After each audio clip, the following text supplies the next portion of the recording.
Chapter 4, We Agnostics. In the preceding chapters you have learned something of alcoholism. We hope we have made clear the distinction between the alcoholic and the non-alcoholic. If, when you honestly want to, you find you cannot quit entirely, or if, when drinking, you have little control over the amount you take, you are probably alcoholic. If that be the case, you may be suffering from an illness which only a spiritual experience will conquer. To one who feels he is an atheist or agnostic, such an experience seems impossible. But to continue as he is means disaster, especially if he is an alcoholic of the hopeless variety. To be doomed to an alcoholic death or to live on a spiritual basis are not always easy alternatives to face. But it isn't so difficult. About half our original fellowship were of exactly that type. At first, some of us tried to avoid the issue. Hoping against hope, we were not true alcoholics. But after a while, we had to face the fact that we must find a spiritual basis of life, or else. Perhaps it's going to be that way with you. But cheer up. Something like half of us thought we were atheists or agnostics. Our experience shows that you need not be disconcerted. If a mere code of morals or a better philosophy of life were sufficient to overcome alcoholism, many of us would have recovered long ago. But we found that such codes and philosophies did not save us, no matter how much we tried. We could wish to be moral. We could wish to be philosophically comforted. In fact, we could will these things with all our might. But the needed power wasn't there. Our human resources, as marshaled by the will, were not sufficient. They failed utterly. Lack of power. That was our dilemma. We had to find a power by which we could live, and it had to be a power greater than ourselves. Obviously. But where and how were we to find this power? Well, that's exactly what this book is about. Its main object is to enable you to find a power greater than yourself, which will solve your problem. That means we have written a book which we believe to be spiritual as well as moral, and it means, of course, that we are going to talk about God. Here, difficulty arises with agnostics.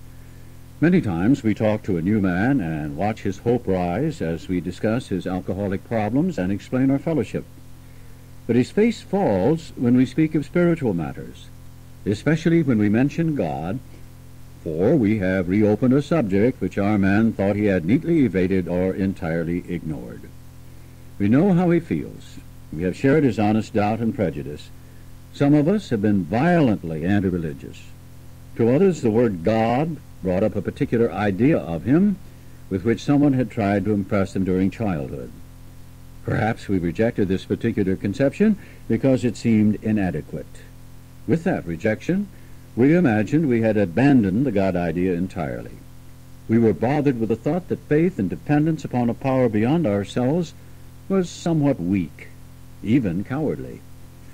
We looked upon this world of warring individuals, warring theological systems, and inexplicable calamity with deep skepticism.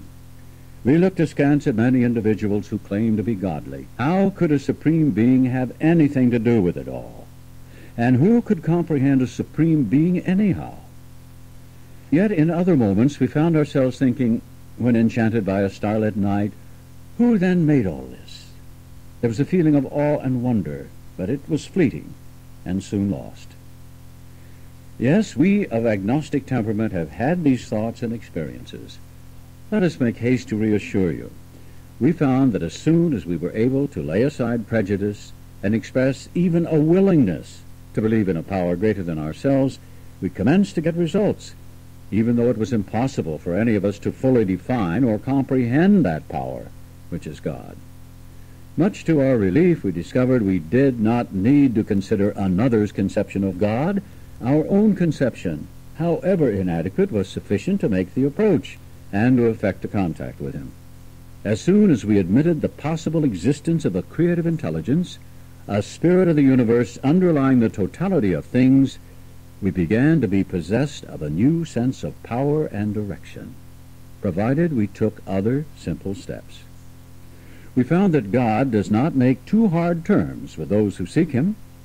To us, the realm of spirit is broad, roomy, all-inclusive, never exclusive or forbidding, to those who earnestly seek. It is open, we believe, to all men. When, therefore, we speak to you of God, we mean your own conception of God. This applies, too, to other spiritual expressions which you'll find in this book. Do not let any prejudice you may have against spiritual terms deter you from honestly asking yourself what they mean to you. At the start, this was all we needed to commence spiritual growth, to effect our first conscious relation with God as we understood Him. Afterward, we found ourselves accepting many things which then seemed entirely out of reach. That was growth. But if we wished to grow, we had to begin somewhere. So we used our own conception, however limited it was. We needed to ask ourselves but one short question.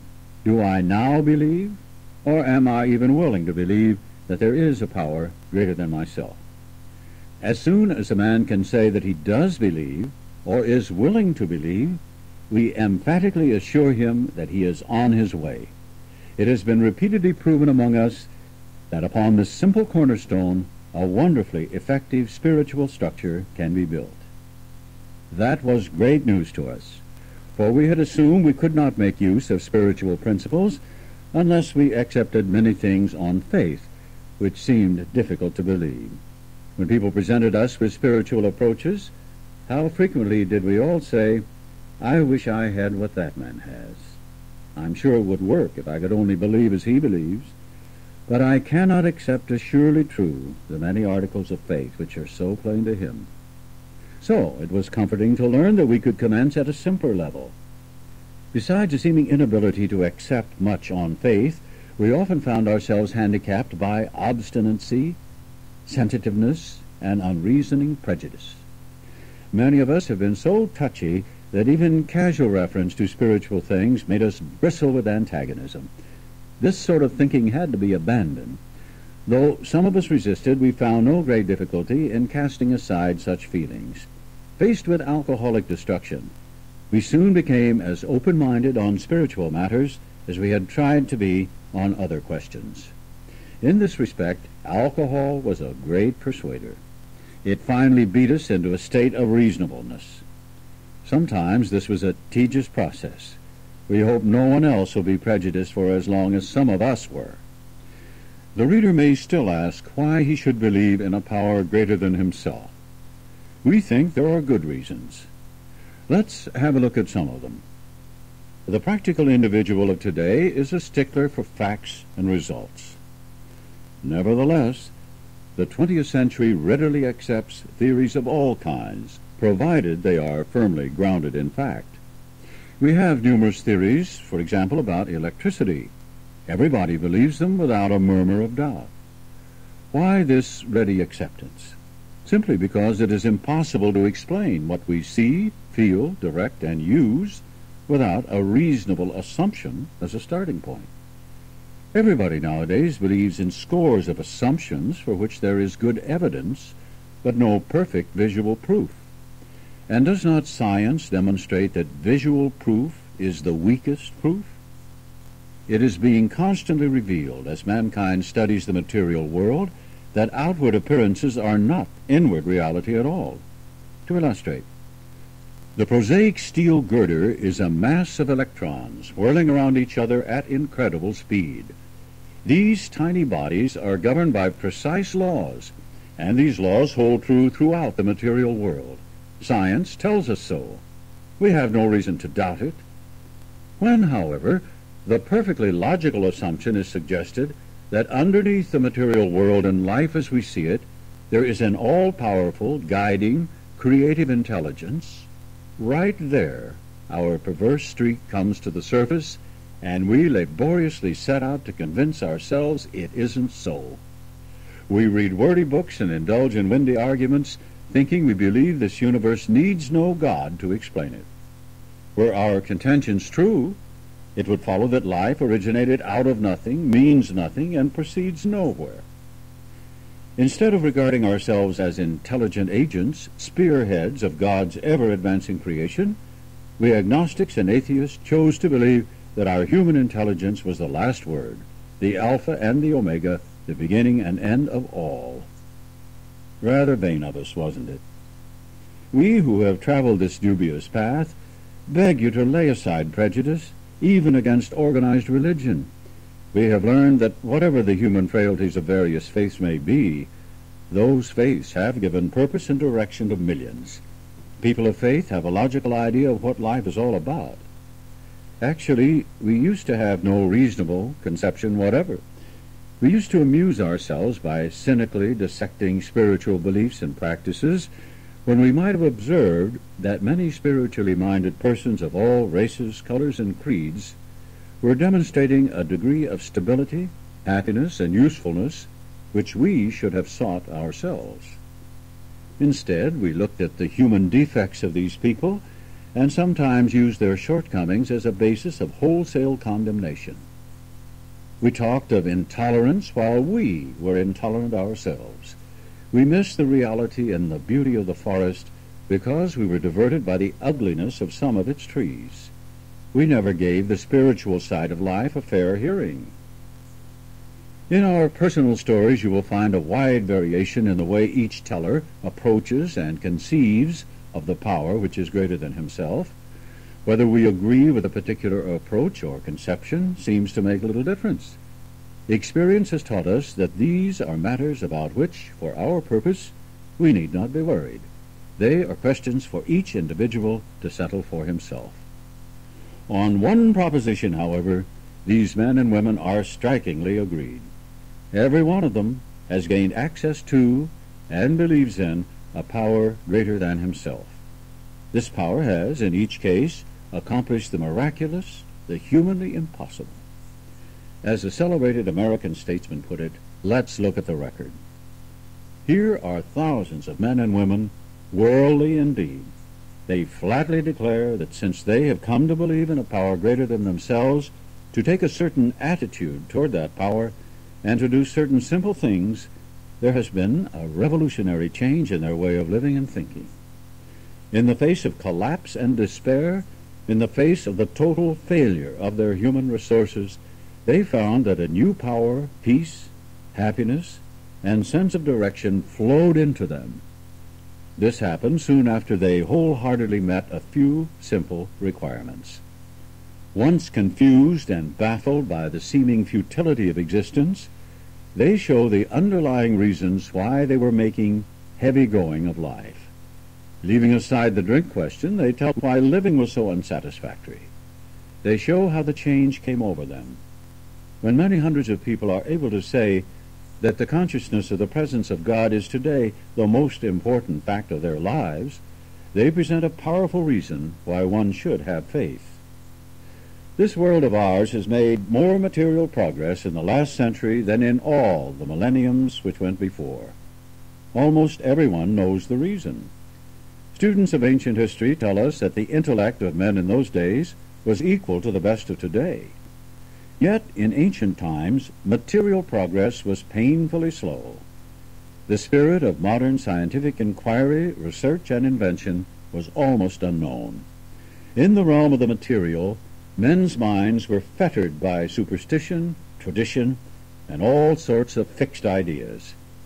Some of the contemporaries of Columbus thought a round earth preposterous. Others came near putting Galileo to death for his astronomical heresies. We ask ourselves this: are not some of us just as biased and unreasonable about the realm of the spirit as were the ancients about the realm of the material? Even in the present century, American newspapers were afraid to print an account of the Wright brothers' first successful flight at Kitty Hawk. Had not all efforts at flight failed before? Did not Professor Langley's flying machine go to the bottom of the Potomac River? Was it not true that the best mathematical minds had proved man could never fly? Had not people said God had reserved this privilege to the birds? Only 30 years later, the conquest of the air was almost an old story, and airplane travel was in full swing. But in most fields, our generation has witnessed complete liberation of our thinking. Show any longshoreman a Sunday supplement describing a proposal to explore the moon by means of a rocket, and he will say, "I bet they do it. Maybe not so long either." Is not our age characterized by the ease with which we discard old ideas for new, by the complete readiness with which we throw away the theory or gadget which does not work for something new which does? We had to ask ourselves why we shouldn't apply to our human problems the same readiness to change our point of view. We were having trouble with personal relationships. We couldn't control our emotional natures. We were a prey to misery and depression. We couldn't make a living. We had a feeling of uselessness. We were full of fear. We were unhappy. We couldn't seem to be a real help to other people. Was not a basic solution of these bedevilments more important than whether we should see newsreels of lunar flight? Of course it was. When we saw others solve their problems by a simple reliance upon the Spirit of the universe, we had to stop doubting the power of God. Our ideas did not work, but the God idea did. The Wright brothers' almost childish faith that they could build a machine which would fly was the mainspring of their accomplishment. Without that, nothing could have happened. We agnostics and atheists were sticking to the idea that self-sufficiency would solve our problems. When others showed us that God's sufficiency worked with them, we began to feel like those who had insisted the Wrights would never fly. Logic is great stuff. We liked it. We still like it. It is not by chance we were given the power to reason, to examine the evidence of our senses, and to draw conclusions. That is one of man's magnificent attributes. We, agnostically inclined, would not feel satisfied with a proposal which does not lend itself to reasonable approach and interpretation.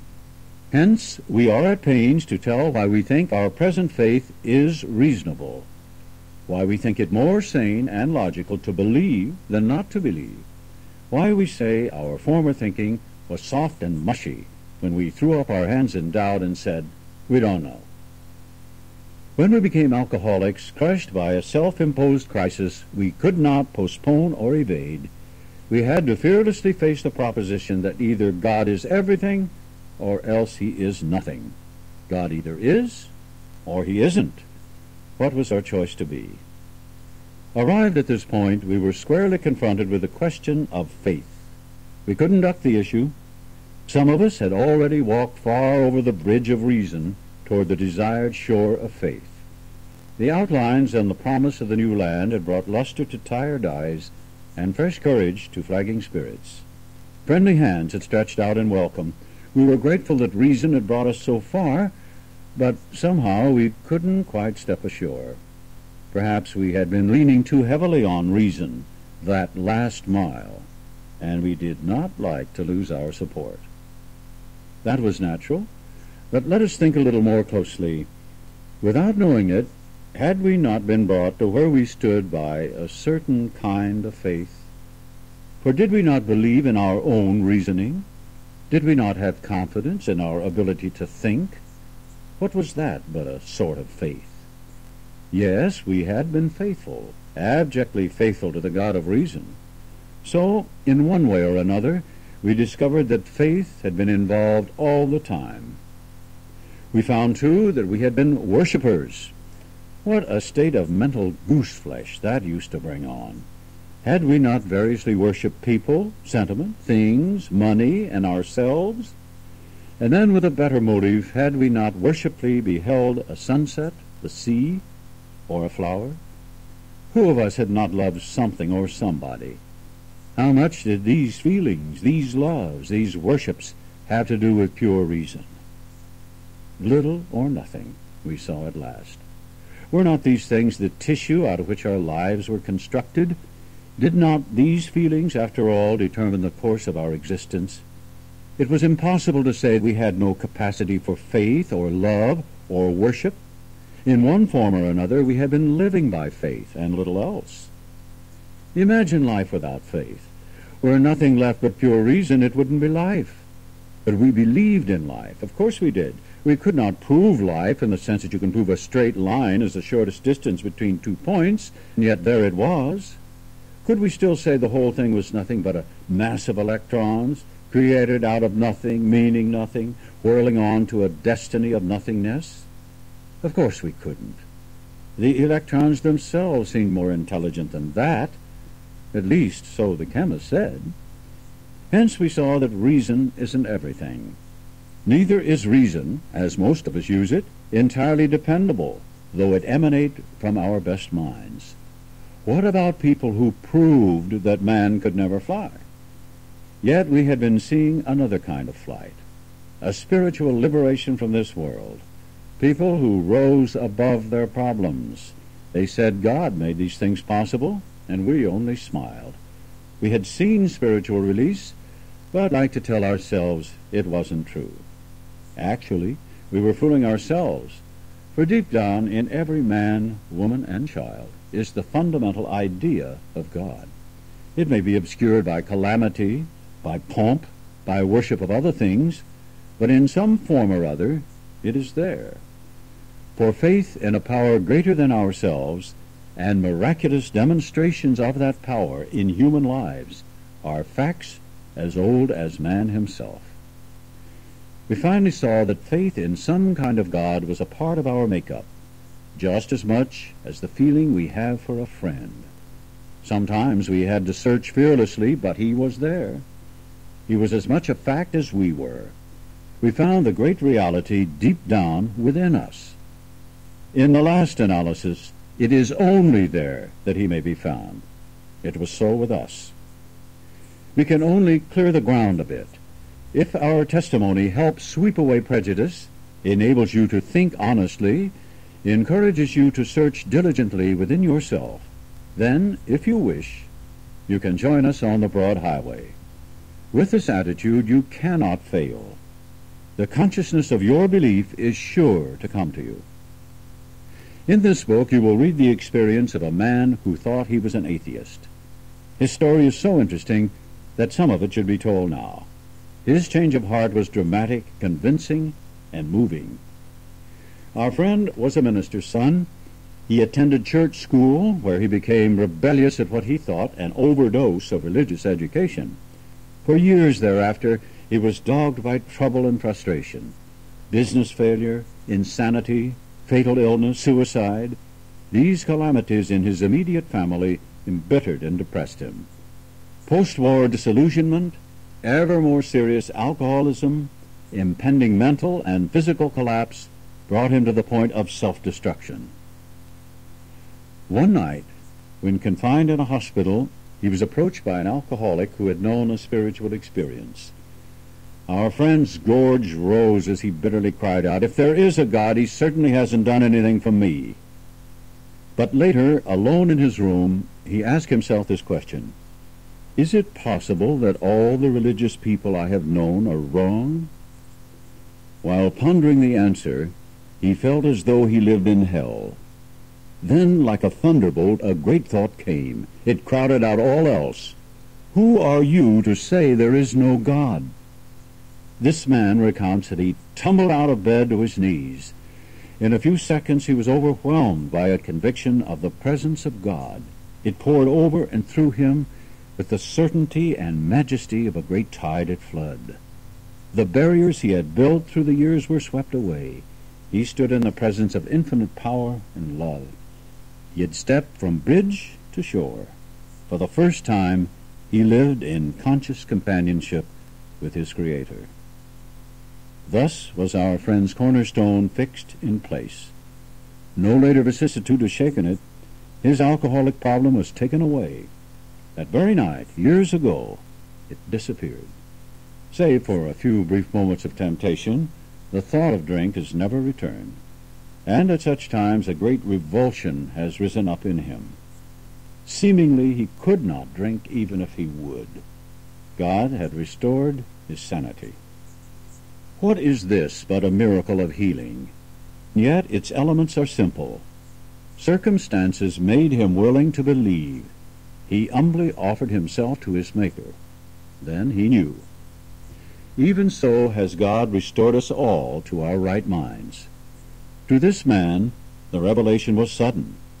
Some of us grow into it more slowly.